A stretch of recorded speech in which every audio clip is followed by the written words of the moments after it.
Слава Україні! Мене звати Олена Білозерська, я киянка за мирною професією журналіст. Станом на сьогодні боєць 5-го окремого батальйону добровольчого українського корпусу правого сектора. Я тут на війні, тому що мені дуже не подобається, коли різні уроди намагаються розідрати на шматки мою державу.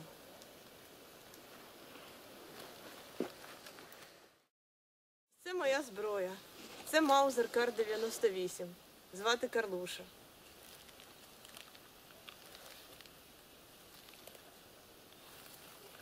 Це КМС. Звати Ерік.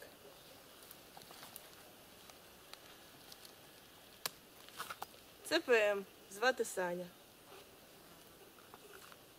Я не можу сказати, що я дуже досвідчений боєць. Станом на сьогодні у мене лише 1 розвідвихід і 5 бойових виїздів. Зараз я хочу показати вам жінок і дівчат, які знаходяться у лавах нашого добровольчого корпусу. Кожна з них сама розкаже про себе. І наша загальна мета і мрія, щоб наш добровольчий корпус був легалізований як офіційне військове з'єднання. Так, тут маленькі осколки. Яна! Да. Мене звати Яна, я з міста Рівного. Я є головним медиком батальйону «Правий сектор». Я приймаю активну участь у всіх бойових виїздах, які проводяться від нашої організації. Я є керівником мобільної медичної служби, тобто ми на машині більшість патрулюємо неподалік від передової. І якщо відбувається, наприклад, наша бойова група виходить на вихід, то в разі поранення там є вже на місці в групах санітар або пару санітарів, вони повідомляють мені про це, підносять поранених, а далі ми вже працюємо нашою мобільною групою, забираємо, опрацьовуємо на місці, стабілізуємо людину і вивозимо на безпечну ділянку, приблизно безпечно, можна так сказати, і далі вже надають їй допомогу в лікарні більш обширно. А ми повертаємося одразу назад в передову для наступних поранених. Моя медична група поїхала на виїзд, і коли машина стояла, хлопці тримали кругову оборону, і ззаду був один із наших санітарів. І так як ця територія була вже пристріляна, то влучили біля машини ззаду міни. І там він був поранений сильно, в нього були відкриті переломи обох ніг і великі крововтрати. Але зараз він стабілізований, але буде довга реабілітація. Це було у нас неподалік від селища Маринівка, біля кордону з Росією. В принципі, звісно, страшно, кожному страшно, але це все розумно, з часом до такого звикаєш. І так як я медик, я маю бути холоднокровною, приймати холоднокровні рішення і реагувати абсолютно спокійно. Бо медик, якого також буде 30 років, то все одно нічого толком не може зробити. Звісно, тривожно, як свої, особливо поранені. Дуже важко себе переконати морально, бути спокійним, але щось це робиш. Кожна людина більш морально себе заспокоює різними методами. Хтось курить, хтось п'є, хтось їде там гуляти. Я катаюсь на велосипеді. Що, так як все це відбувається поки що на Сході, я не хочу допустити, щоб все було подалі. В моїх регіонах, на Західній Україні, в Центральній Україні. Треба діяти вже зараз і, можна кажучи, присікати знову вже на місці.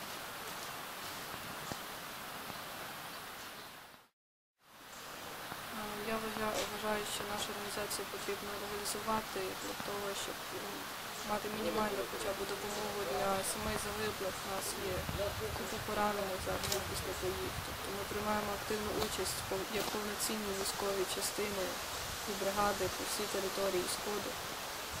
І, на жаль, ми не маємо ніякої допомоги взагалі від нікого, лише від приватних осіб. Це максимально. Тому я вважаю, що треба нас стабілізувати, нашу організацію.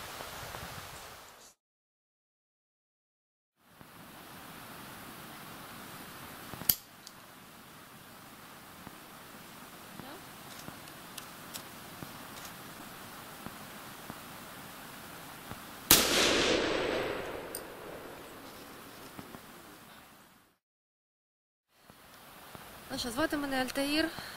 Я взагалі народилася в Полтаві, тобто центральний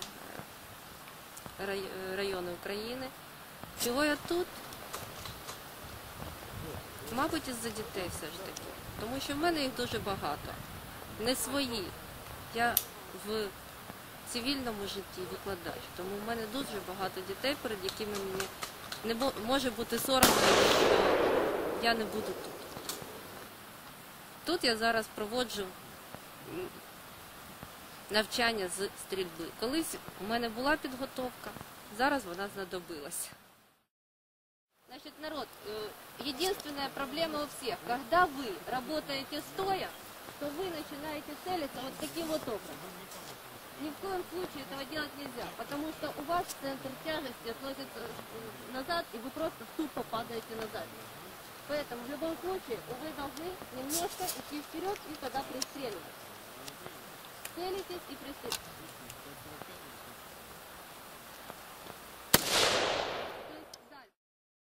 Тому це так.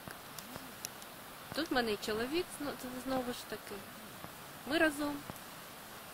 Не можу я бути ніби без нього, десь далеко. Тому така ситуація і склалася. Ти должен навчитися стояти по одній лінії.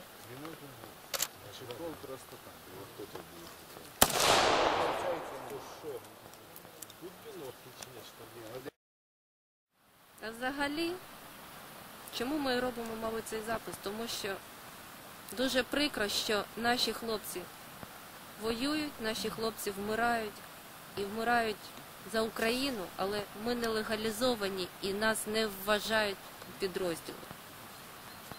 Тому дуже хотілося б, щоб легалізація таки пройшла. Щоб наші хлопці помирали не тільки знаючи, що вони помирають за Україну, але їм була якась шана і честь від держави. А мівінка є тут? Мівінка є. О, я хочу таку мівінку, типу, що можна запарювати, коротше. Є і супчик навіть такий є. О, такого От супчика. супов давайте. Угу. А вон літровая кабачка є, огурці є. Отаке вареничко хочете? А мене Це горіше. горіхове дуже смачне, я так і не доїв, Так. дуже вкусне. Я приїхала до Кучерявого в госпіталь. Кажу, що тобі з їжі оставити? Ну, у нас же ціла купа їжі. Що тобі з їжі Кави. оставити? У мене Він каже, є у нас все світлий є, кофе, все є, заходи, нічого не лучше ко треба, мне. волонтери привезли. Ну, А згущенки? Він так, згущенки прямо. А иногда бывает такое, что с боевого выезда приезжают ребята, и им нужно поесть ночью, дать быстро-быстро, потому что они грязные, голодные. Поэтому сплю я не раздеваясь. И живу я здесь вообще. Здравствуйте всем, меня зовут Алла Мегель. Я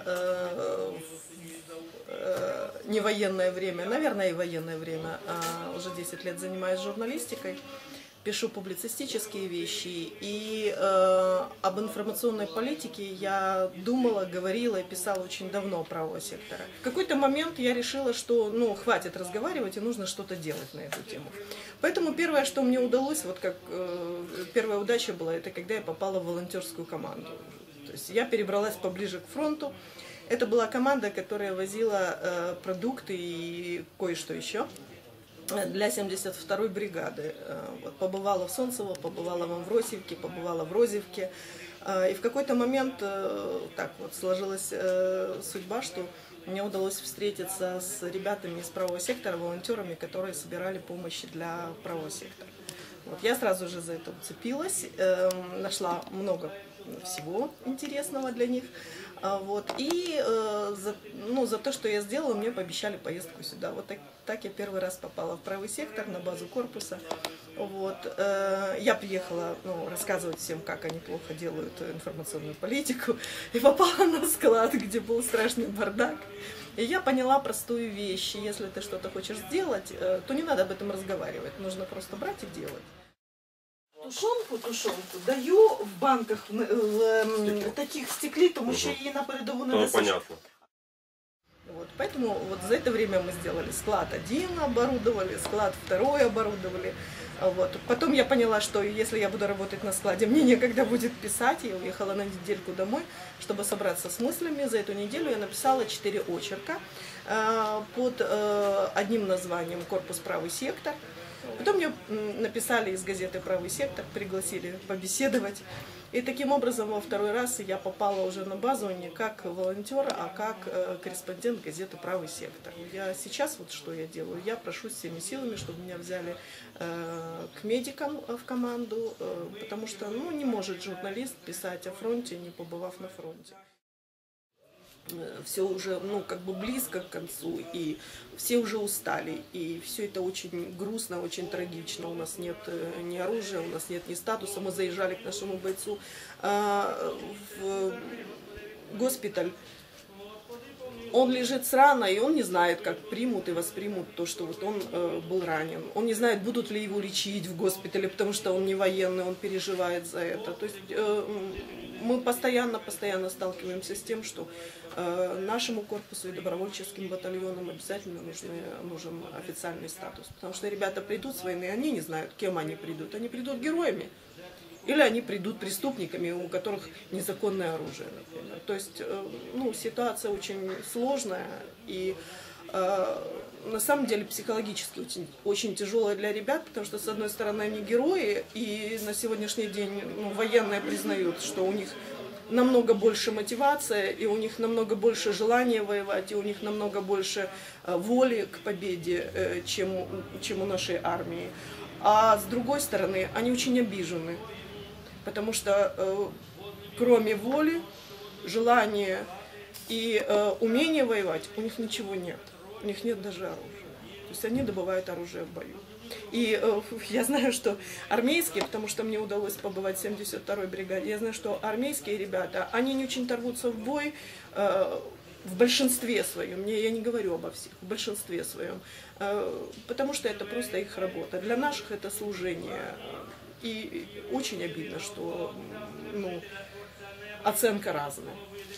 Причем оценка не в пользу патриотов, а оценка в пользу профессиональных военных, которые иногда опираются на наших. Насколько я знаю, вот по рассказам ребят, и я думаю, что в скорости я узнаю это и лично, да, побывав на передовой, дальняя разведка наша работает лучше, чем армейская. Наводчики наши работают лучше, чем армейские.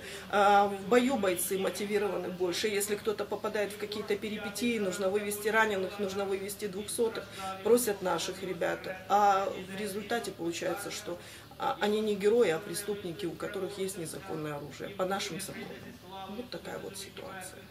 То есть хочется эту ситуацию, конечно, изменить. Очень хочется.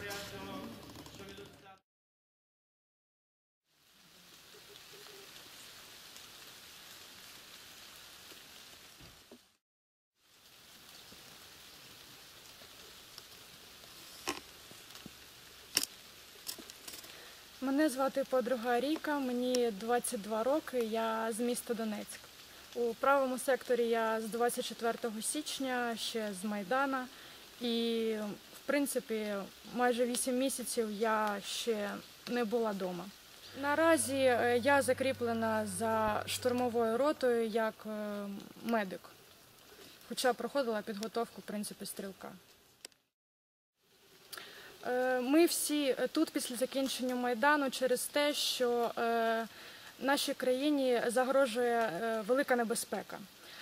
Кожен з бійців правого сектору відчуває, що його обов'язок перед його родиною, перед його рідним містом і перед всією країною захищати суверенність України.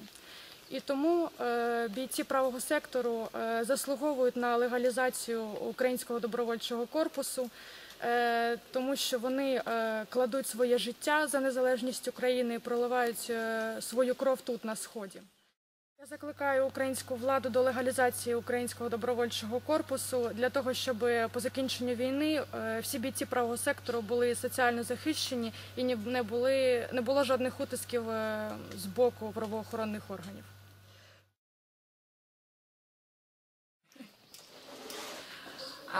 Мене звати Довгополюк Марина Анатоліївна, псевдо Одеса. Я за професією висококваліфікований спеціаліст з розробки комерційних веб-проєктів. Я тут знаходжуся, бо я готова віддати своє життя за вільну, незалежну нашу неньку Україну, за здорову, квітучу українську націю, за те, щоб всі народності і національності, які проживають на території нашої держави, жили в добробуті, щасті, мали здорових, красивих дітей. Ну і, звісно ж, було б набагато легше нам боротися в нашій спільній справі нелегкій, якби держава надавала нам якусь допомогу та підтримку.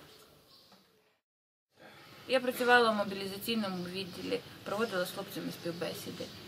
А зараз займаюся також в інформаційному відділі. Надаємо також підтримку хлопцям, говоримо з ними. Їздимо по лікарнях. Так, їздимо по лікарнях, надаємо їм якусь таку психологічну підтримку. Дуже важко їм зараз, звичайно. Але коли вони бачать, що є якась підтримка, трохи дух у них піднімається, робиться їм трохи легше, трохи краще. Я Костюк Івана, псевдо в мене Калина. Вчилася я на художника, я художник. В мене своя справа, ми є фермери. Дивіться, я приїхала сюди, ми з профспілок ще, з хлопцями завжди разом. Цю революцію ми готували для зміни системи. Коли стала загроза нашій землі, ми стали як один на захист нашої України. Розумієте, я вчора була в лікарні, я подивилася на наших ранених хлопців. Говорять, що правий сектор не воює. Це мене сильно дуже ображає і я дуже зла. Бо насправді в нас є вбиті, але якщо їх хоронять, про них не говорять ні слова.